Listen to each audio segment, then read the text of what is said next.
reason why.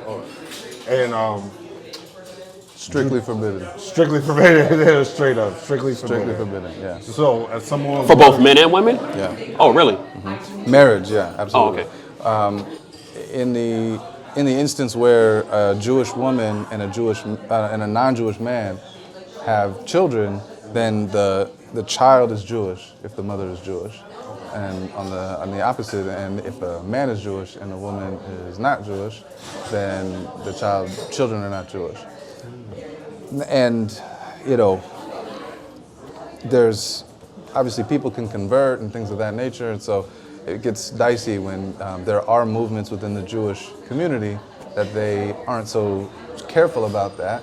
And then when, say, those children decide they want to become Torah observant, they get the uncomfortable conversation of having to realize that they are technically not Jewish according to Jewish law.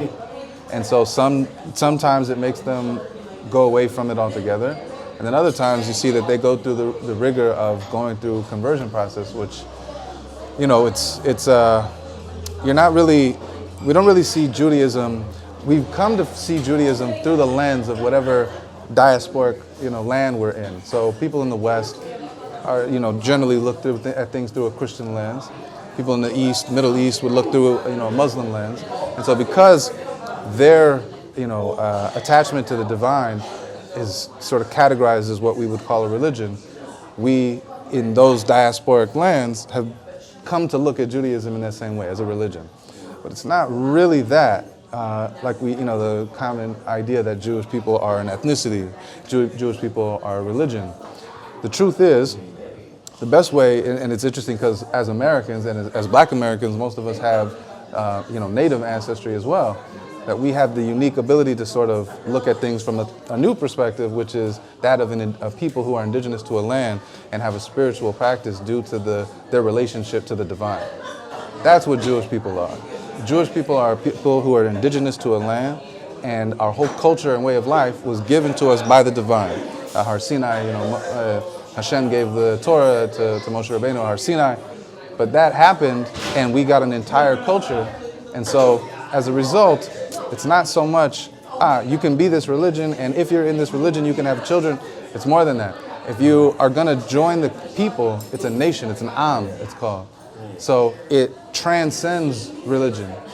It also, because a person who is Jewish can decide they're not Jewish in practice and even become Buddhist, Muslim, Christian, whatever, what have you, Chas v'shalom, and they are ultimately Jewish, according to Jewish law. A person who is maybe Christian or Muslim decides that they don't follow that anymore, they don't believe in it, you're free to, not free to leave, but you're theologically able to step outside of a theological practice. Judaism isn't that. Is it a race? It's not really a race or an ethnicity, because you have Ethiopian Jews, you have Iranian Jews, you have Iraqi Jews, Russian, Poland. So you have Jewish people who are not one single race and ethnicity. It happens to be, if you look at the DNA structure of all these different Jewish groups, though, that there's a large percentage that are Levantine in origin, which means there are people who ended up in different parts of the world, and they may culturally resemble their neighbors. Either Russians have food that looks Russian, Iranians and Iraqi, their culture may seem similar because people can join the nation. So a person who is fully Iranian and was not Jewish can go through the rigor of becoming a member of the nation of Israel, and they join this indigenous people. And within a generation or two, their children, grandchildren have married other Jewish people, and their children married Jewish people. So you quite literally see the transcendence beyond race, beyond religion, within the understanding of the Jewish people and the Jewish way of life, that it sort of transcends all of that.